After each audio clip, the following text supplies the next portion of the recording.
Recording चालू कर. माधव कुंज बिहारी जय राधा माधव कुंज बिहारी जय गोपी वल्लभा गिरिवरधारी जय गोपी वल्लभा गिरिवरधारी यशोदानंदन ब्रज जन रंजन यशोदानंद जन रंजन यमुना तीरा वनचारी यमुना तीरा वनचारी जय राधा माधव कुंज बिहारी जय राधा माधव कुंज बिहारी हरे कृष्ण कृष्ण कृष्ण हरे हरे हरे राम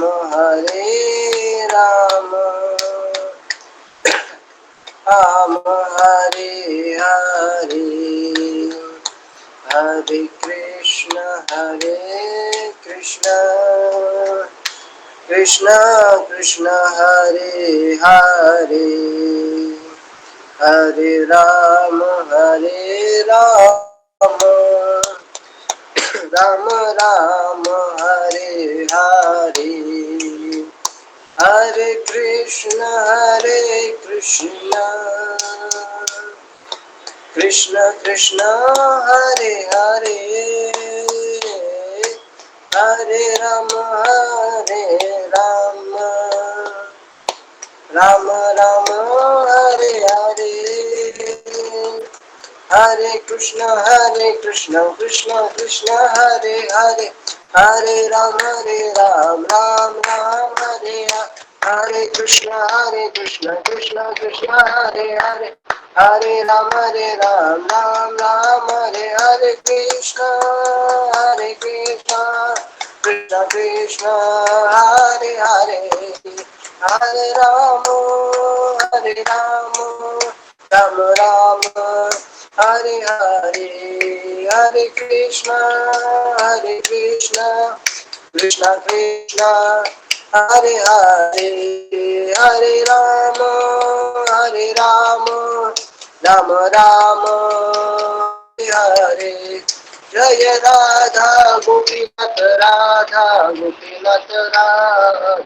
जय सीताराम लक्ष्मण हनुमान जय सीताराम लक्ष्मण हनुमान जय गौरनिताय जय गौरनिताय जय गौर जय जय प्रभुपाद जय जय प्रभुपाद निताय गौर हरि बोल हरि बोल जय गौर हरि बोल हरि बोल प्रार्थना ओम अज्ञानतिमिरान्धस्य ज्ञानञ्जनशलाकया चक्षुरुन्मीलितं येन तस्मै श्रीगुरुवे नमः श्रीचैतन्यमनोभीष्टं स्थापितं येन भूतले स्वयं रूपा कदा मह्यं ददाति स्वपदान्तिकं वन्देऽहं श्रीगुरो श्रीयुतपदकमलं श्रीगुरुन् वैष्णवांच श्रीरूपं साग्रजातां सहगण रघुनाथान्वितं तं सजीवं साद्वैतं सावधूतं परिजनसहितं कृष्ण चैतन्यदेवं श्रीराधाकृष्णपदां सहगण ललितां श्रीविशाखान्वितांच हे कृष्ण करुणा सिंधु दीनबंधु जगत्पते गोपेश गोपिकान्त राधाकान्त नमोस्तुते तप्त कांचन गौरांगी राधे वृंदावनेश्वरी वृषभानुसुते देवी प्रणमामि हरिप्रिये वाञ्छाकल्पतरुभ्यश्च कृपा सिन्धुभ्येव च पतितानां पावनेभ्यो वैष्णवेभ्यो नमो नमः। नमो विष्णुपादाय कृष्णपृष्ठाय भूतले श्रीमते भक्ति वेदांत स्वामी इति नामिने नमस्ते सारस्वते देवे गौरवाणी प्रचारिणे निर्विशेष शून्यवादी पाश्चात्य देव देशतारिणे श्री कृष्ण चैतन्य प्रभु नित्यानंद श्री अद्वैत गदाधर श्रीवासादि गौर भक्तवृंद हरे कृष्ण कृष्ण कृष्ण हरे हरे हरे राम राम राम हरे हरे हरे कृष्ण कृष्ण कृष्ण हरे हरे हरे राम राम राम हरे हरे हरे कृष्ण कृष्ण कृष्ण हरे हरे हरे राम राम राम हरे हरे हरे कृष्ण। तर आज आपण भगवद्गीतेतील दुसऱ्या अध्यायामधील 46 आणि 47 46 and 47 श्लोका बघणार आहोत. हे स्क्रीन शेअर करतो.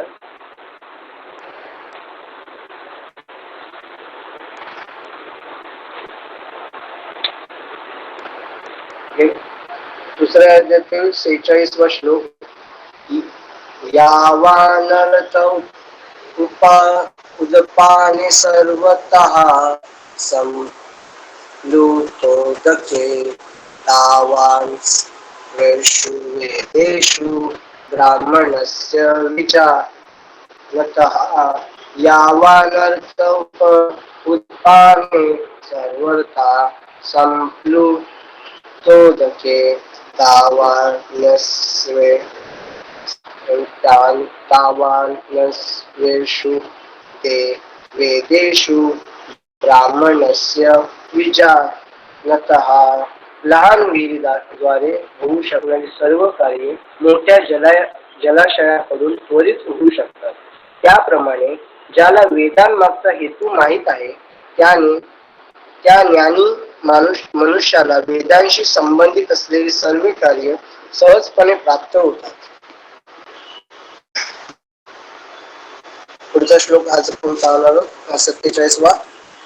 कर्मण्येवाधिकारस्ते मा फलेषु कदाचन कर्मफले हेतु भूर्मा ते संगो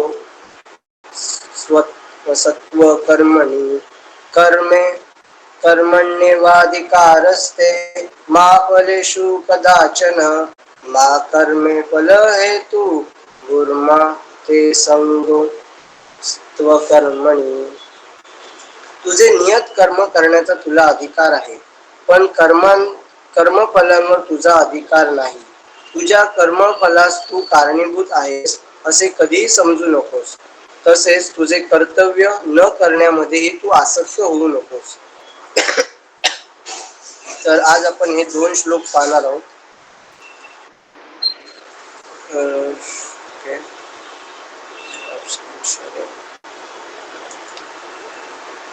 तर दुसरा श्लोक तर फेमसच आहे. खूप जणांनी जरी श्लोक ऐकला नसेल तरी त्याचा अर्थ ऐकला असेल की तुम्ही काम करत जा, म्हणजे काम करा पण फळाची अपेक्षा ठेवू नका, म्हणजे असं सगळेजण म्हणतात. मग त्यामागचा खरा अर्थ काय आहे, कुठच्या अर्थाने आपण घ्यायचा आहे तो आज पाहणार आहोत. त्याच्या आधी आपण 46वा श्लोक पाहणार आहोत. तर भगवंत काय म्हणतात की लहान विहिरीद्वारे होऊ शकणारी सर्व कार्य मोठ्या जलाशयाकडून त्वरित होऊ शकतात. त्याप्रमाणे ज्याला वेदांमागचा हेतू माहीत आहे त्या ज्ञानी मनुष्याला वेदांशी संबंधित असलेली सर्व कार्य सहजपणे प्राप्त होतात. म्हणजे लहान विहिरी म्हणजे कोणाला उद्देशून म्हटलेलं आहे? लहान विहिरी म्हणजे काय? वेदांमध्ये जे वेगवेगळे जे गोष्टी दिलेल्या आहेत, म्हणजे कर्मकांड असेल, दुसऱ्या काहीतरी गोष्टी असतील, अशा खूप साऱ्या गोष्टी आहेत वेदांमध्ये दिलेल्या. मग लोक काय करतात, आपल्या ज्या फायद्याचा आहे तेवढंच त्याच्याकडे जातात, बाकी त्याचा अर्थ नाही घेत आणि त्याला पकडून मग ते कार्य करत असतात की वेदांमध्ये असं म्हटलं म्हणून मी करतोय. मग ते काहीतरी प्राप्त करण्यासाठी असेल, स्वर्ग प्राप्तीसाठी असेल, कुठची तरी श्रीमंती मिळवण्यासाठी असेल, हे सर्व भौतिक म्हणजे जगाच्या गोष्टींसाठी ते म्हणजे त्याचा उद्देश वेदांमागचा की वेद निर्माण आधी का झाले याचा ते फाइंड आउट करत नाहीत की का आधी आपण वेद वाचले पाहिजेत, वेदांचा उद्देश काय आहे, वेद वाचल्याने काय होतं, ते तयार का झालेले आहेत. जसं मोबाईल आहे, मोबाईल कोणीतरी चांगल्या कामासाठी म्हणजे विचार करून हे केला असेल की बाई फोन लावायला भेटतील, लोक जवळ येतील, पण आता ते बाजूला राहून खूप त्याच्या वाईट गोष्टी जी आजकालची पिढी आहे ती करते आहे. आपण पण त्याचे सहभागी आहोत, सोशल मीडिया वापरतोय, सगळे म्हणजे चुकीच्या गोष्टी एकदम इझिली हातात येऊन म्हणजे जो त्याचा उद्देश होता तो आता वेगळीकडे राहिलाय. आणि जो आता वापर होतोय त्याचा तो बघू शकता की किती वाईट प्रमाण म्हणजे त्याचा जो परिणाम आहे तो किती वाईट आहे. म्हणजे मी परत एकदा बोलतो की आपण काहीतरी एक चांगलं सोल्युशन द्यायला जातो की हे सोल्युशन घ्या आणि यांनी खुश राहा, आणि ते सोल्युशन नंतर 10 प्रॉब्लेम्सचे कारण बनतात. जसं आता मोबाईलचं एक्झाम्पल आहे, काहीतरी एक सोल्युशन कोणतरी सायंटिस्टने काढलं की आपण कॉलिंग करू शकतो, कनेक्टेड राहू शकतो, पण त्याचे दुष्परिणाम किती आहेत आणि ते त्याला जस्टिफाय करतात की काय एका म्हणजे फायदा त्याचा बघायला गेलं तर एक आहे आणि वापरणारे त्याच्यातले तो जो फायदा आहे ते एकाच दुसरे असतील, पण जो दुरुपयोग करणारे आहेत, लबाडी करणारे आहेत, चुकीच्या कंटेंट बघणारे आहेत, हे किती प्रमाणात. परत सायकोलॉजी आपली इफेक्ट होते, आपल्याला नॉलेज जे मिळतंय ते एकदम इंस्टाग्रामवरून लोक आज बघायला गेलं तर भक्ती कशी करायची ही इंस्टाग्रामवर कळते आपल्याला. म्हणजे तिकडे की कृष्ण म्हणतात हे करा ते करा, कुठे म्हटले दाखवा मला. असं काही जण जेन्युइन पण आहे, तसं नाही, पण हे जे सो कॉल्ड जे इंस्टाग्रामवर सगळे इन्फ्लुएन्सर बसले आहेत म्हणजे असंच आहे की एक फायदा आहे, पण तसंच जो वेद आहे, वेद पण हे फुल ऑफ नॉलेज आहे, सगळं काय आहे वेदांमध्ये, पण वेद निर्माण का झाले आहे, त्याचा उद्देश काय आहे हे जाणून न घेतल्याशिवाय बाकी आपण त्याच्यातले जे जे आपल्याला हवं तसं ते करून काय स्वर्ग प्राप्ती म्हणा, हे म्हणा ते म्हणा, एवढं फक्त त्याच्यातलं काढायचं. म्हणून भगवंत काय म्हणतात, लहान लहान विहिरीद्वारे म्हणजे याच्यात जे लहान लहान जे गोष्टी आहेत ना ते घेतात हे आणि म्हणजे त्यांना पकडून ठेवतात. पण भगवंत काय म्हणतात, जलाशयाकडून म्हणजे जो मोठा जलाशय आहे, जर विहीर समजा एखाद्या विहिरीवर कोणतरी पाणी पिण्याचं पाणी भेटत असेल, दुसऱ्या विहिरी म्हणजे पूर्वीच्या जमान्यात तसं करायचं की एक विहीर फक्त पिण्याच्या पाण्याची असायची, त्याच्यात मग अंघोळ वगैरे नाही चालत होती कारण ते पिण्याचं पाणी आहे. चुकून कोणतरी अंघोळ वगैरे उडकी मारली त्याच्यात आणि मग पाणी खराब झालं तर पिणार कसं, मग पिण्याच्या विहिरी वेगळ्या होत्या, कपडे धुवायच्या विहिरी वेगळ्या होत्या, मग हे वेगवेगळ्या विहिरी होत्या, मग त्यांचा उद्देश पण वेगवेगळे होते. तसंच जे वेदांमध्ये जे गोष्टी सांगितल्या ते वेगवेगळे आहेत, पण जर मोठा जलाशय जरी घेतला आपण, मोठा जलाशय मग तिकडे तुम्ही अंघोळ जरी केलीत किंवा तेच पाणी पियायला वापरलं, जसं नद्यांचं पाणी, नद्यांमध्ये अंघोळ करतात पण तेच पाणी पियायला पण वापरतात, कारण मोठा जलाशय तेवढा इम्पॅक्ट होतच नाही. म्हणजे एक एक एक मनुष्य न्हावून काय आला तर एवढा समुद्र खराब होणार नाही असा विषय. मग त्यामुळे कसं आहे, जर मोठ्या जलाशयाकडून त्वरित होतं. आता जलाशय हा संबंध कोणाशी आलाय, जलाशय भगवंत कुठच्या दृष्टीने म्हणतायत की जलाशय म्हणजे काय की ज्याने वेदांचा ध्येय म्हणजे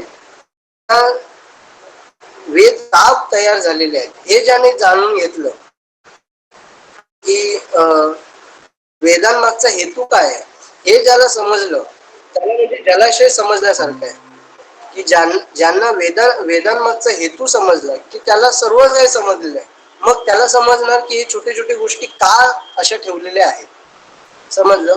मग वैदिक प्रभुपाद तात्पर्यात पण लिहितात की वैदिक वाङ्मयाच्या कर्मकांड विभागामध्ये वर्णित धार्मिक विधी आणि ज्ञानाचा उद्देश आहे मनुष्याला आत्मसाक्षात्कारामध्ये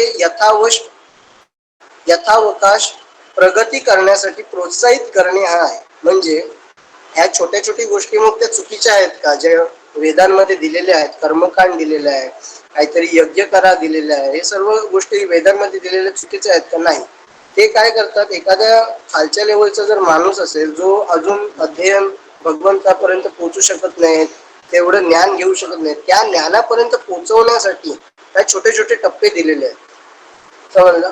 मग वैदिक कर्मकांडांच्या विभागामध्ये वर्णित धार्मिक विधी आणि यज्ञाचा उद्देश मनुष्याला आत्मसाक्षात्कार म्हणजे काय, मी कोण आहे आणि माझा आणि भगवंत कोण आहे आणि आमचा संबंध काय, भगवंत आणि माझा संबंध काय आहे, हे काय आत्मसाक्षात्काराचं ज्ञान आहे.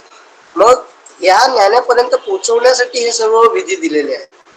मग ज्याला हे माहिती आहे की याचा हेतू काय आहे, तसंच मग तो त्याचा व्यवस्थित वापर करू शकतो. मग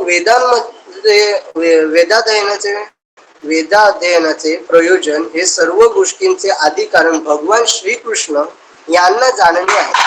भगवंत 15.15 म्हणजे भगवद्गीतेच्या 15व्या अध्यायातील 15व्या श्लोकात पण म्हणतात की वेद, सर्व जे शास्त्र आहेत, वेद आहेत, हे सगळं काय आहे ते मला जाणण्यासाठी तयार झालेले आहे, असे भगवंत स्वतः सांगतात.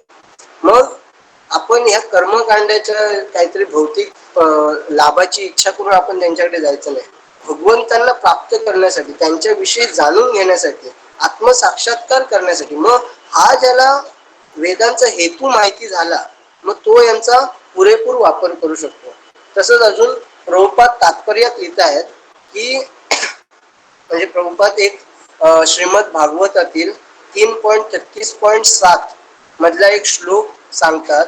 त्याच्यात असं लिहिलेलं आहे की हे भगवान, जो मनुष्य तुमच्या पवित्र नामाचे स्मरण करीत आहे तो जरी चांडाळासारख्या म्हणजे काय, जो कुत्र्याचे मांस खातो, म्हणजे कुत्र्याचे मांस खातो एवढ्या खालच्या लेवलचा व्यक्ती आहे. मग चांडाळासारख्या नीच कुळात जन्माला असला तरी तो आत्मसाक्षात्काराच्या सर्वोच्च अवस्थेत स्थिर आहे. म्हणजे जो एवढ्या खालच्या कुळात जन्मलेला आहे, जो कुत्र्याचं मांस खातोय, पण तो तुमचं पवित्र नामस्मरण करतोय, म्हणजे श्रीकृष्णांच्या पवित्र नामाचे नामस्मरण करतोय, तो जरी एवढ्या नीच कुळात असला तरी आत्मसाक्षात्काराच्या सर्वोच्च सगळ्यात वरच्या. आणि ह्या श्लोकात असं पण लिहिलं आहे की अशा मनुष्याने वैदिक विधी विधानानुसार सर्व प्रकारचे यज्ञ आणि तप केले असले पाहिजे आणि सर्व तीर्थस्थळांना अनेक वेळा स्नान करून त्याने वेदांचे अध्ययन केले असले पाहिजे. म्हणजे त्याने आधी हे सर्व केलेलं आहे, त्याच्यामुळे त्याला आता हे नाव भेटलेलं आहे. म्हणजे कोणाचे, श्रीकृष्णांचं. म्हणजे नामस्मरण करतोय. आता तुम्ही पण, मी जे परत बोलतो की तुम्ही जे आता ऐकताय, इकडे एवढे इंटरेस्ट घेऊन येताय, तर तुम्ही साधे सुधे व्यक्ती नाहीत. तुम्ही पाठच्या जन्मी किंवा या जन्मी किंवा कितीतरी वर्ष कुठे नाही कुठे काही ना काही तुम्ही केलेलं आहे. त्यामुळे भगवंतांबद्दल तुम्हाला ऐकण्याची आणि म्हणजे जाणून घेण्याची म्हणून ही संधी भेटलेली आहे, असं आहे. मग जरी आपला कुठच्या तरी ब्राह्मणा घरी जन्म झाला असेल, कोणतरी मच्छीमार असेल, म्हणजे मी आता मच्छीमार फॅमिलीतला आहे, तर मग जरी कुठेही जन्म झाला ते मॅटर करत नाही. आपण काय करतो, कुठे जन्म झाला, त्याला व्हॅल्यू आहे. मग तसेच संपूर्ण वेदांत आणि उपनिषदांचे अध्ययन करणेही त्याला शक्य नाही. वैदिक विधी विधानांचे प्रत्यक्ष पालन करण्यासाठी पुष्कळ शक्ती, काळ, ज्ञान आणि साधन सामग्रीची आवश्यकता असते. म्हणजे एवढे आता वेद एवढे जास्त आहेत, मोठे आहेत, की त्यांना रीड करणं आधी खूप मोठी गोष्ट आहे. रीड करणं आणि ते रीड केल्यानंतर समजणं. आता तुम्हाला सांगतो, ही भगवद्गीता नाही म्हटली तरी माझी आता ही 4थी वेळ असेल, तरी आता पण वाटतंय की हे मी पहिल्यांदा वाचतोय. मग विचार करा, हे मी पहिल्यांदा वाचतोय असं मला वाटतंय, मला अजूनही समजलेली नाही. मग वेद आहे ते ह्याच्यापेक्षा खूप पटीने म्हणजे वाचायला खूप मोठे आहेत. मग ते वाचन करून कधी होणार कधी आणि ते समजणार कधी? आणि आपली तेवढी बुद्धी आहे वेदांना समजण्यासारखी, बरोबर ना? क्वालिफिकेशन पण पाहिजे ना, की नाहीतर कोणीतरी आपलं याचं पुस्तक दिलंय, चायनीज पुस्तक, आणि आपण वाचतोय. चायनीज तर आपल्याला येतच नाहीये. असा विषय होईल तो. मग तेवढी पात्रता आधी कलियुगातील लोकांची पाहिजे. परत तेवढी शक्ती पाहिजे, म्हणजे तिकडे वेळ पाहिजे तेवढा. आपल्याकडे नाही म्हटलं तरी दिवसाचे जर कोण कामाला जातोय, घरची कामं करतोय, नंतर नंतर झोपतोय, हार्डली 2-3 तास उरतात. त्याच्यात तुम्ही विचार करा किती किती पानं वाचताल आणि किती कळेल. मग किती काळ पाहिजे हे समजायला. परत ज्ञान, साधन सामग्री पाहिजे. म्हणजे नंतर जर तिकडे काय सांगितलेले असेल ते हे करून नोट डाऊन करून सगळं करायला साधन सामग्री, योग्य करायचं असेल काहीतरी साधन सामग्री लागेल. मग ही किती हार्ड प्रोसेस आहे तसं बघायला गेलं तर. मग त्यानंतर म्हणून काय करू शकतो आपण की जो उद्देश आहे कोणाला, भगवंतांना जाणणे. आणि आपण भगवद्गीता म्हणजे काय, भगवंतांनी सांगितलेलं आहे.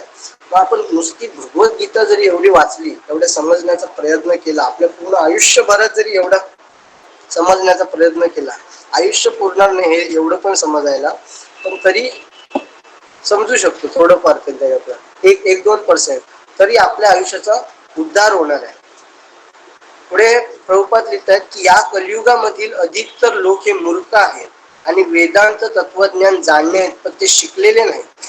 म्हणजे आता शिकलेले नाहीत म्हणजे आता प्रभुपाद डॉक्टर किंवा बीटेक कोणतरी झालाय, कोणतरी इंजिनियर झालाय, इकडच्या शिक्षणाची योग्यता नाही करत आहेत की जाणणे इतपत की हे कलियुगातील जे लोक आहेत ते एवढे सेल्फ सगळे म्हणजे सेल्फ काय बोलतात ते सगळं स्वतःसाठी करण्यात एवढे हे आहेत की ते त्यांची ऐपत नाही की ते जाणू शकतात वेदांना वगैरे. मग पवित्र नामाच्या अपराधारहित परंतु भगवंतांच्या पवित्र नामाच्या अपराधारहित कीर्तनाने वेदांत तत्वज्ञानाचे ध्येय उत्तम प्रकारे साध्य होते. म्हणजे भगवंतांचे फक्त नाव जरी घेतले तरी आपल्याला ते सगळं ज्ञान भेटतं. भगवंतांचं नाव एवढं पॉवरफुल आहे. म्हणजे जे ध्येय आहे, काय ध्येय आहे की भगवंतांना जाणणं. आणि ते भगवंतांना जाणणं फक्त भगवंतांचं नाव आपण नामस्मरण जरी केलं, आपण दिवसातले काही जपमाळा केल्या, 1-2 जपमाळा केल्या, मग ते शक्य होणार आहे. असं आहे. मग त्या भगवंतांच्या पवित्र नामाचे अपराधरहित कीर्तनाने वेदांत तत्वज्ञानाचे ध्येय उत्तम प्रकारे साध्य होते. वेदांत हा वैदिक ज्ञानातील शेवटचा टप्पा आहे. वेदांत तत्वज्ञानाचे निर्माता आणि ज्ञाताही भगवान श्रीकृष्णच आहेत. म्हणजे श्रीकृष्णांनीच हे ज्ञान निर्माण केलं आहे आणि ज्ञाताही म्हणजे त्यांनाच जाणतो आपण या ज्ञानाद्वारे. मग भगवंतांच्या पवित्र ज्ञानाचे कीर्तन करण्यात जो रममाण होतो तोच सर्वश्रेष्ठ वेदांती महात्मा होय. हाच वैदिक रहस्याचा अंतिम उद्देश आहे. ठीक आहे, बाकी काय एवढं काय याच्यात हार्ड नाही आहे सांगण्यासारखं. आता आपण पुढचा श्लोक, जो खूप फेमस श्लोक आहे, फेमस श्लोक म्हणजे आता जे नवीन आले त्यांच्यासाठी सांगतो की हा श्लोक तुम्ही खूप वेळा ऐकला असेल की स्वतःच तुम्ही काम करा, फळाची अपेक्षा करू नका, असं खूप ठिकाणी आपण ऐकतो. तोच श्लोक, तो नक्की भगवद्गीतेचा कुठचा श्लोक आहे तर तो अध्याय 2 47वा श्लोक आहे की कर्मण्ये वाधिकारस्ते मा फलेषु कदाचन मा कर्म फले हेतुर्भूमा ते संगो सत्व कर्मणी. म्हणजे भगवंत सांगतायत तुझे नियत कर्म करण्याचा तुला अधिकार आहे, पण कर्मफलांवर तुझा अधिकार नाही. तुझ्या कर्मफलास तू कारणीभूत आहेस असे कधीही समजू नकोस. तसेच तुझे कर्तव्य करण्यामध्ये तू आसक्त होऊ नकोस. म्हणजे भगवंत काय सांगू इच्छितात की तुम्ही तुमचं कर्म करा, बरोबर आहे. जो हे जे ऐकलं आपण ते तसंच्या तसं बरोबर पण आहे, पण काही प्रमाणात चुकीचं पण आहे. आता तसं आहे ते सांगतो तुम्हाला की आपलं कर्म करा, पण कर्माचं जो फळ असेल त्याला आपण बांधून राहता नाही. म्हणजे आता एक उदाहरण देतो की एक व्यक्ती होती, 12वीत होती आणि म्हणजे एक्झाम झाली त्यांची 12वीची, 12ची एक्झाम झाली आणि मग रिझल्ट येणार होता आणि ते न्यूजवर येतात बघा की या तारीखला रिझल्ट डिक्लेअर होणार आहे. मग ती जी तारीख होती ती तीन दिवसानंतरची होती. म्हणजे येणाऱ्या 3 दिवसात 12वीचा रिझल्ट डिक्लेअर होणार आहे. आता ही जी व्यक्ती होती, म्हणजे त्या व्यक्तीने म्हणजे घरचं जी परिस्थिती होती ते थोडं जरा हे होतं, स्ट्रेस त्रासदायक होती. अशी तर वडिलांना चांगले मार्क पडायला हवे होते, अभ्यास वगैरे चांगला करायला, म्हणजे चांगले मार्क हवे वगैरे असं. मग त्यामुळे थोडा वडिलांचा प्रेशर होता की चांगले मार्क पडायलाच पाहिजे. मग आता म्हणजे असं सगळे सिच्युएशन होते. मग आता ही जी व्यक्ती होती, म्हणजे 3 दिवसांनी रिझल्ट लागणार आहे, मग तिच्या मनात ना आता माइंड कसं गेम खेळतं. म्हणून मी बोललो ना की ही जे मन आहे हे आपल्याला वाटतं की हे आपल्या कंट्रोलमध्ये आहे, पण ते आपल्या कंट्रोलमध्ये नाहीये. ते त्याला हवं ते करतं. आता हे कसं ते सांगतो. ही जी व्यक्ती होती तिच्या आता मनात जेव्हापासून ती न्यूज तिच्या कानात पडली की आता येणाऱ्या 3 दिवसात रिझल्ट डिक्लेअर होणार आहे, समजणार आहे आपल्याला किती मार्क पडले, फेल झालो पास झालो. मग ती जी व्यक्ती त्याच्या डोक्यात विचार यायला लागले की फेल झालं तर काय होईल. बघा 3 दिवस आधी सगळे हे विचार. तुम्ही पण असं नोटीस केलं असेल, जेव्हा जर इंटेन्स सिच्युएशन असेल, काहीतरी होणार असेल तर, म्हणजे काहीतरी रिझल्ट येणार असेल, काहीतरी होणार असेल तर मनात खूप विचार येतात. फेल झालो तर काय होईल, फेल झालो तर पुढे कॉलेजला ऍडमिशन नाही भेटणार, कॉलेजला ऍडमिशन नाही भेटलं तर नोकरी नाही भेटणार, नोकरी नाही भेटली असं. कळलं. माइंडचं कामच असं आहे की माइंड आहे ना, तो आधी कसं काम करतो तुम्हाला सांगतो, मग ही आपण स्टोरी पुढे कंटिन्यू करतो. माइंडचं काम कसं आहे की एक राज्य असतं. राज्यात म्हणजे एक चोर असतो. एक चोर असतो, तो चोरी करायला जातो एका घरी. रात्रीची चोरी असते, 12-1च्या दरम्यान चोरी करतो. आणि चोरी करायला त्याला म्हणजे घर त्या साईडला असतं ज्या घरी चोरी करायची आहे त्याच्यामध्ये एक भिंत आहे. भिंतीच्या त्या साईडला त्याला जायचं आहे, तर तो चढतो.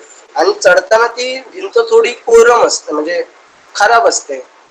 तर ती चढताना अशी कोसळते आणि ती कोसळली भिंत ती त्याच्या अंगावर पडते आणि त्याचा मृत्यू होतो.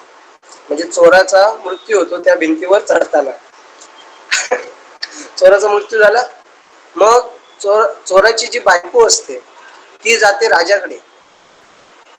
बघा, चोराची बायको जाते राजाकडे की माझा नवरा चोरी करायला यांच्या घरी जात होता, म्हणजे त्या घराचं नाव सांगते ती, यांच्या घरी जात होता आणि यांच्या घराची भिंत चोरी करण्याचा प्रयत्न करताना कोसळली आणि माझ्या याचा मृत्यू झाला.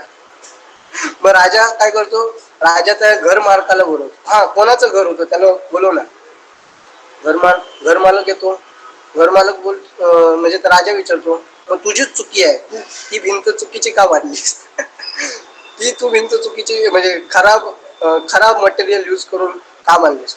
तर तो म्हणतो मी नाही बांधली, मी एका कॉन्ट्रॅक्टदाराला कॉन्ट्रॅक्ट दिलेलं की भिंत बांधा. हा, मग त्या कॉन्ट्रॅक्टदाराला बोलवा, म्हणजे राजा बोलतो. मग तो कॉन्ट्रॅक्टदार येतो. तो तो त्याला विचारतो, हा तुझी चूक आहे. राजा म्हणतो तुझी चूक आहे, तुझ्यामुळे एका व्यक्तीचा मृत्यू झालाय. मग कॉन्ट्रॅक्टदार म्हणतो नाही, माझी चूक नाही. मी ज्याला म्हणजे मी कॉन्ट्रॅक्ट घेतलेलं, पण माझ्या माणसाला तिकडे लावलेलं, म्हणजे सिमेंट वगैरे मिक्स करायला. मग मला माहित नाही त्याने काय कसं केलंय तर. हा, मग त्याला बोलव. राजा बोलतो मग जो माणूस आहे तुझा ना त्याला बोलव. तो माणूस येतो. तर तो राजा म्हणतो आता तुझी चूक आहे, तुझ्यामुळे एका व्यक्तीचा मृत्यू. मग तो म्हणतो नाही, मी तर व्यवस्थित रोजच्या प्रमाणे हे केलेलं, पण ज्या मडक्यातून मी पाणी घ्यायचो मोजमाप करायला की सिमेंट आणि वाळू किती मिक्स करायचे चांगलं सिमेंट व्हायला, तर ते जे मडकं आज नव्हतं तिकडे, म्हणजे काहीतरी फुटलं, काहीतरी झालं, म्हणून मी दुसरं मडकं हे केलं. पण जिकडे मी मडकं घ्यायला रेग्युलर जातो ना, त्याच्याकडे ते मडकं, त्या मडक्याची साईज नव्हती. मग मी जरा मोठं मडकं घेऊन आलो. तर माझी चुकी नाही, त्याच्याकडे ती साईज नाही होती, तर त्याची चुकी आहे. समजलं. आता बघा कशी स्टोरी भरकटत जाते आहे. कुठे विषय होता आणि कुठे चाललाय, काही संबंध आहे एकमेकाचा? अजिबात नाही. हा विषय असाच चालत जाणार. हे कोण करतं माहित आहे? हे माइंड करतं आपलं. तुम्ही लक्षपूर्वक जर गोष्ट बघितल्या, ऑब्झर्व केल्या या माइंडच्या, तर माइंड हे सिमिलर काम करतं, सेम टू सेम. आता विषय बघा की त्या व्यक्तीची 3 दिवसांनी परीक्षा आहे, मग एक्झामचा रिझल्ट आहे. बघा, रिझल्ट आहे 3 दिवस आधी माइंड बोलतोय परीक्षेत नापास झालं तर, नापास झालं तर नोकरी नाही भेटणार, म्हणजे कॉलेजमध्ये ऍडमिशन नाही भेटणार, चार चार चौकात इज्जत जाईल ती वेगळी, चार चौकाला तोंड कसं दाखवू, चार चौकात मी फिरू शकणार नाही. बघा विषय वाढत जातोय. मग नोकरी नाही भेटली तर कोणतरी पोरगी किंवा पोरगा जर असेल, पोरगी नाही देणार, पोरगी नाही देणार तर मी असाच राहणार, लास्ट सगळे मला हसणार. म्हणजे बघा विषय बघा असे वाढत जातात. आणि मग तो स्ट्रेस येत जातो माइंड मध्ये की काय होणार, काय नाही होणार. आणि मी तुम्हाला सांगू त्या व्यक्तीने काय केलं. ज्या दिवशी न्यूज कळली पुढच्या दुसऱ्या दिवशी संध्याकाळी उंदीर मारायचं, खरी स्टोरी आहे, खोटी नाही सांगत आहे, खरी स्टोरी आहे. पण मी कोण व्यक्ती काय हे सांगत नाही. उंदीर मारायचं हे खाल्लं रात्री झोपे, म्हणजे सगळे झोपलेले असताना 10-12च्या आसपास, 10-11च्या आसपास. आणि मग तरी त्याची जी कोण बहीण काय होती तिने 2-3 वाजता तिला जाग आली आणि तिला सगळा प्रकार समजला. मग त्याला हॉस्पिटलला नेलं आणि मग उपचार झाला. उपचारा दिवशी मग 1-2 दिवस तिकडेच होता. पॉइझन खाल्ल्यामुळे डॉक्टर काही भरवू पण शकत नाही होते, म्हणजे लिक्विड वगैरे काहीच नाही, फक्त सलाईन वगैरे चालू होती. म्हणजे काहीच सलाईन पण नसतात वाटतं, कारण विष असतं ना, विषा जर अंगात असेल तर आणि आपण जर खाल्लं ना तर ते पूर्ण शरीरावर पसरतं. त्यामुळे डॉक्टर अशा केसेस मध्ये काहीही खायला देत नाही त्या कुठच्या अशा व्यक्तीला. मग त्यामुळे भूक तर खूप लागत होती वगैरे. नंतर रिझल्टचा दिवस आला, ही व्यक्ती हॉस्पिटलमध्ये. रिझल्ट मध्ये समजलं की चांगल्या मार्कांनी पास झाली, चांगल्या मार्कांनी पास झाली आहे. पण संध्याकाळी त्या व्यक्तीचा मृत्यू झाला. खरी गोष्ट आहे, खरी गोष्ट आहे, त्या व्यक्तीचा मृत्यू झाला. हे रिअल मध्ये होतं, माइंड करतो वगैरे. म्हणून बोललो ना, हे माइंडला कंट्रोल करणं, त्याला आपल्या मुठीत ठेवणं खूप गरजेचं आहे. कारण माइंड तुमचा जर मित्र नसेल तर तो तुमचा शत्रू आहे. भगवद्गीता पुढे आपण हा श्लोक घेणार आहोत. भगवंत स्वतः बोलतात, जर माइंड तुमचा मित्र नसेल तर तुमचा शत्रू आहे. आता बघा 3 दिवस आधीपासून ह्याच्या माइंड मध्ये हे चालू झालंय, पण रियालिटीशी काही संबंध आहे का? जे आपण बोलत होतो तसं रिझल्ट 3 दिवसांनी लागायचा आहे, लागला होता का हे विचार करायला. पण त्याचं जसं नॉर्मल व्यक्ती हे असेच विचार करतात, सगळेजण असेच विचार करतात, असेच डिसिजन घेतात, रिअल मध्ये घेतात. हा खोटं नाही. तुम्ही बघा सकाळी उठल्यानंतर 5-6 वाजताचा जो तुम्ही गजर लावलाय, माइंड गेम खेळणार, माइंडच सगळे गेम माइंड खेळतो. माइंड गेम खेळणार. 5 वाजताचा गजर आहे, तुम्हाला माहिती आहे उठून मला एक्सरसाइज करायची आहे, मला व्यायाम करायचा, काहीतरी करायचं आहे चांगलं माझ्या हेल्थसाठी, माझ्या पुस्तक वाचन करायचं, काहीतरी करायचं आहे. पण 5 वाजता अलार्म वाजतो, पण माइंड म्हणतो 5 मिनिटं अजून झोप, स्नूज करूया. हे कोण करतं? माइंड करतं. माइंड, मन म्हणा त्याला, समजलं? मग ह्या माइंडला ताब्यात ठेवणं खूप इम्पॉर्टंट आहे.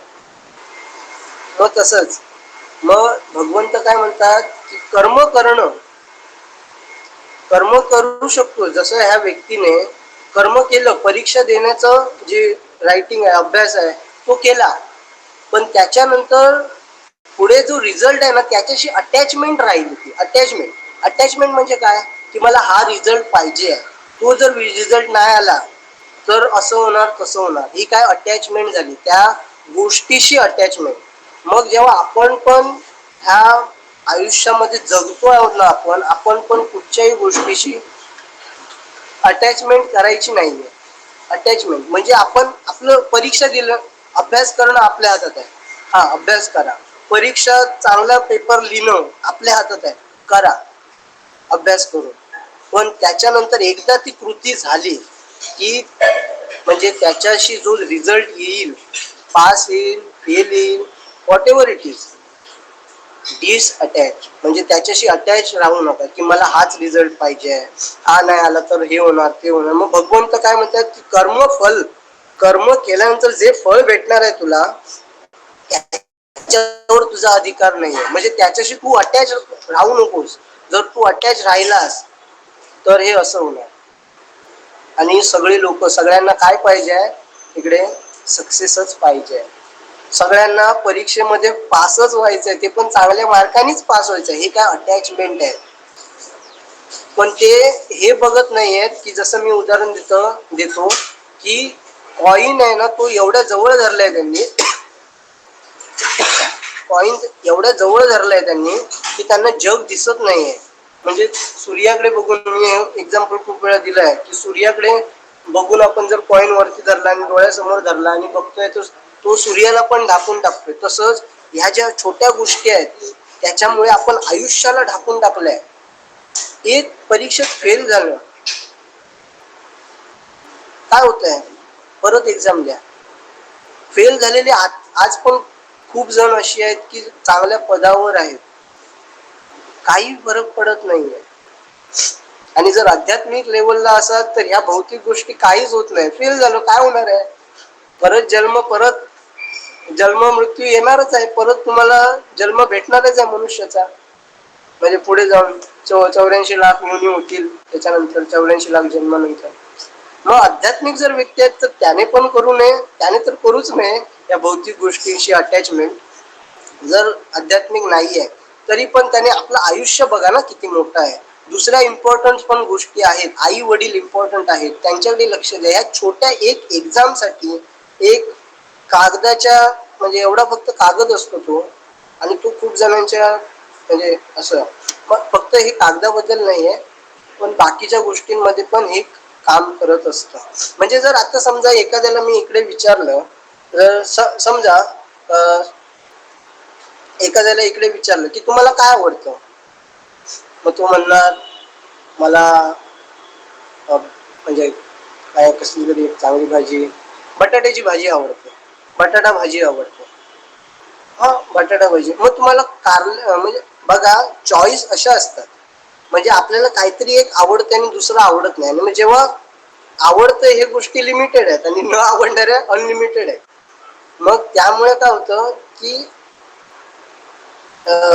अटॅच होतो आपण त्या गोष्टीशी. ही जर गोष्ट नाही मिळाली मला तर माझं माइंड मग खूप मला त्रास देणार असं. मग त्यामुळे एक गोष्ट आहे की ऍक्सेप्टन्स असायला पाहिजे आपल्याकडे, की जे काही माझ्याकडे येईल जर ते मी बदलू शकतो तर मी त्याला पूर्ण प्रयत्न करणार बदलण्याचा. जर मी ती गोष्ट नाही बदलू शकत तर मी ती ऍक्सेप्ट करणार. समजलं. आता ही जी व्यक्ती होती तिने पहिली एक गोष्ट रियालिटीशी एक जाणून, कारण ह्या पहिल्या गोष्टी बोलतोय हे आपण भगवद्गीता क्लास आत्ताच का चालू केलं जेव्हा आपण यंग आहोत, कारण आता या क्लासची, भगवद्गीता क्लासची गरज आहे आपल्याला. कारण आपण या सक्सेसच्या या मॅरेथॉनच्या म्हणजे ह्या रेसच्या आपण मध्ये आहोत, जिकडे नोकरी मिळण्याचं नंतर मुलगी मिळण्याचे ह्या सगळ्या स्पर्धा चालू आहेत, एकमेकाला मागे काढण्याच्या स्पर्धा चालू आहेत. आता भगवद्गीतेची गरज आहे आपल्याला. ह्या माइंड कसं काम करतो, ह्या माइंडला कसं कंट्रोल करलं म्हणजे करायला पाहिजे हे समजण्याची आता गरज आहे. हा भगवद्गीता विषय म्हातारपणीचा विषय नाही आहे, कधीच नव्हता. हा म्हणजे जेव्हा जन्म झालाय, जन्माच्या आधीपासून पण माहिती पाहिजे, पण जन्म झालाय त्याच्यानंतर हे शिक्षण दिलं पाहिजे. मग तेव्हा आपल्याला कळतं की या वर्ल्डची, या माइंडची प्रोग्रामिंग काय. समजलं. असं आहे. मग कर्म करा पण त्याच्याशी जोडून राहू नका. आता समजा आता पुढेची गोष्ट घेऊया, जर ती व्यक्ती खरोखरची नापास जरी झाली असती तर काय झालं असतं. खूप जणांचा प्रश्न येऊ शकतो. हा, आता तुम्ही म्हणलात की पहिली 3 दिवस होते म्हणून ते विचार करते, ठीक आहे, नापास झाली असती तर जसं मी बोललो तसे दोन गोष्टी असतात, प्रत्येक वेळी दोन गोष्टी असतात. ह्या आयुष्य जगामध्ये असा विचार करायचा आहे, जर कुठची गोष्ट आपल्या फेवर मध्ये घडली नाही तर दोन गोष्टी प्रत्येक वेळी असतात, त्या गोष्टींचा विचार करायचा. जी गोष्ट घडली आहे ती मी बदलू शकतो काय, जर माझ्या फेवर मध्ये नाही, जर कोणतरी ती व्यक्ती नापास झाली समजा, जर नापास झालं हे मी बदलू शकतो का, पहिली गोष्ट. दुसरी गोष्ट की मी ती जी गोष्ट झाली आहे ती मी बदलू शकत नाही. दोनच गोष्टी असतात, याच्या व्यतिरिक्त गोष्टी नसतात. दोन, एक तर ती मी बदलू शकतो अजून प्रयत्न करून, किंवा दुसरी ती मी बदलू शकत नाही. अशा खूप गोष्टी असतात ज्या आपण कधीच बदलू शकत नाही. एकदा त्या आयुष्यामध्ये घडल्या, कुठची व्यक्ती आपल्या आयुष्यातून निघून गेली म्हणजे भगवंतांकडे, तर ती परत येऊ शकत नाही. मग ती गोष्ट अशी, मग ती काय अशी कशी गोष्ट झाली की ती परत आपण किती पण प्रयत्न करा ती होऊ शकत नाही. मग अशा दोन गोष्टी असतात. मग पहिल्या गोष्टीत आता ही जी व्यक्ती नापास झाली आहे ती परत रिपरीक्षा देऊ शकते, 12वीची असेल काही असेल, बरोबर ना. मग ती गोष्ट मी बदलू शकतो. मग मी का स्ट्रेस घ्यायचा आहे, मी का टेन्शन घ्यायचं आहे, मी का प्रेशर घ्यायचं आहे, मी गोष्ट ती बदलू शकतो. आणि जर मी गोष्ट बदलू शकत नाही, दुसरी कुठची गोष्ट अशी आहे किंवा ती गोष्ट अशी आहे की मी बदलू शकत नाही, तर मी बदलूच शकत नाही, मी का टेन्शन घ्यायचं आहे. Is that simple. तरी पण आजकाल बघतोय आपण सगळ्यांना स्ट्रेस आहे, टेन्शन आहे. टेन्शनचं हेच टेन्शन आहे जे आपण आता बोललो आहोत ना की माइंड कसं काम करतंय, याला टेन्शन बोलतात.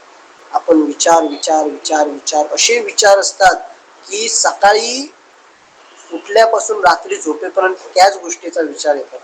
माइंड असं एकदम दुखतं, म्हणजे असं एकदम नाही राहत नाही. मग ते गळफास हे या सगळ्या गोष्टी करतात. खूप आहे. मग हा एक विषय झाला. परत ह्या गोष्टीचा अजून एक अर्थ काय होतो की कर्म करा पण फळांची अपेक्षा करू नका. दुसरा एक अर्थ होतो, म्हणजे माझ्या अंडरस्टँडिंग नुसार, की आता कोणतरी चोर आहे, चोर म्हणेल मी चोरी करणार आणि मी फळाची अपेक्षा करणार नाही, म्हणजे मला कर्म लागणार नाही. म्हणजे भगवंत सांगतात पुढे, जर तू असं कर्म केलंस की फळाची अपेक्षा केलीच नाहीस, म्हणजे जे काही फळ असेल माझे कर्तव्य होतं मी केलं, मग फळ भेटेल न भेटेल किंवा चुकीचं भेटेल दुसरं भेटेल मला काय माहित नाही, तसं केलंस. मग असा एखादा चोर म्हणेल की मी चोरी करेन आणि फळाची अपेक्षा नाही, मग मी पण मी भगवद्गीता फॉलो करतो, मी श्लोका मी भगवंतांची वाणी फॉलो करतो, मी श्रीकृष्णांना फॉलो करतो म्हणू शकतो, बरोबर ना. नाही, तसं नाही. जो धर्मांना आधी धरून आहे, जो सत्वगुणात आहे, जो बाकीचे सगळं म्हणजे जे आता पण हा विषय कसा झाला की चोराने आपल्याला हवं तेवढं काढून घेतलं. जसं वेदांमध्ये जे गोष्टी आहेत ते बघा, हवं तेवढं आहे, कर्मकांडी लोक असतात ते हवं तेवढं काढून घेतात, स्वर्ग प्राप्तीसाठी असेल, त्यांच्या भौतिक कुठच्या तरी प्राप्तीसाठी असेल, गोष्टींच्या प्राप्तीसाठी असेल, तेवढ्याच गोष्टी काढून. तसंच ह्या चोराने तेवढीच गोष्ट काढून घेतली, बाकीचं काय चांगलं करायचं हे याच्यातून काढून घेतलं नाहीये बाकीच्या गोष्टी पण तेवढ्याच. मग त्याला लागणार आहे का, त्याला नाही लागणार आहे, त्याला पापच लागणार, त्याला हा नियम बसणार नाही, कारण त्याने आधी धार्मिक गोष्टींच्या आधारावर कार्य केलेलं नाही. कार्य पण करतोय आपण, जे कार्य करतो आहोत ते धार्मिकतेवर आधारित असलं पाहिजे, म्हणजे सत्वगुणात असलं पाहिजे, चांगलं असलं पाहिजे. त्याच्यानंतर हा पुढचा विषय लागू होणार आहे की तू जर आसक्ती ठेवलीच नाहीस तर तुला कर्म लागणार नाही. आणि दुसरी गोष्ट की जर तू कर्म केलं आहेस, जर चोरीचं कर्म केलं आहेस तर फळ पण तुला तसंच भेटणार आहे. फळाची अपेक्षा करू नको, कारण ते तुझ्या हातातच नाहीये. जर आपण एखाद्या चोराने चोरी केली तर जेलमध्ये जाणं किंवा न जाणं हा याचा ऑप्शन आहे का. पहिली गोष्ट कर्म करणे त्याच्या हातात होतं, की चोरी करणे न करणे हा ऑप्शन आहे आपल्याकडे. जर एखादं वाईट कृत्य करतोय किंवा चांगलं कृत्य करतोय, तो करणं न करणं आपला ऑप्शन आहे की नाही मला हे वाईट आहे हे मी करणार नाही, किंवा हे जरी वाईट आहे तरी मला करायचं आहे, जसे चोराच्या बाबतीत हे करणं त्याच्या हातात होतं, पण त्याचा जो रिझल्ट आहे तो त्याच्या हातात नाही आहे. एकदा त्याने चोरी करायचं ठरवलं, फिक्स झालं, त्याच्या ऑप्शन होतं त्याच्याकडे, पण एकदा फिक्स झालं की पोलीस येणार नाही, त्याला दांडी घेऊन दांडी मारत मारत नेणार, हे त्याच्या हातात नाहीये. समजलं? म्हणजे एक आपल्या हातात आहे आणि दुसरं आपल्या हातात नाही. म्हणून भगवंत काय म्हणतात की कर्म करण्याचा तुला अधिकार आहे, तुझ्याकडे ऑप्शन आहे, तू कर किंवा नको करू. पण कर्म फळ जे भेटेल, तू कर्म केलंस ना, आता फळ भेटणार आहे तुला.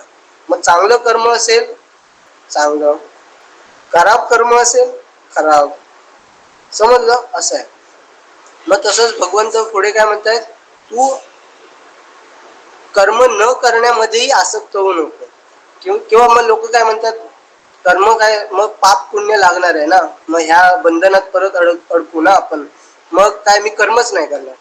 कर्म न करणे या देहामध्ये तरी शक्य नाहीये. या जगात आपण शांत बसणे हे पण कर्म आहे. मी कर्म नाही करणार हा विचार करणे पण कर्म आहे.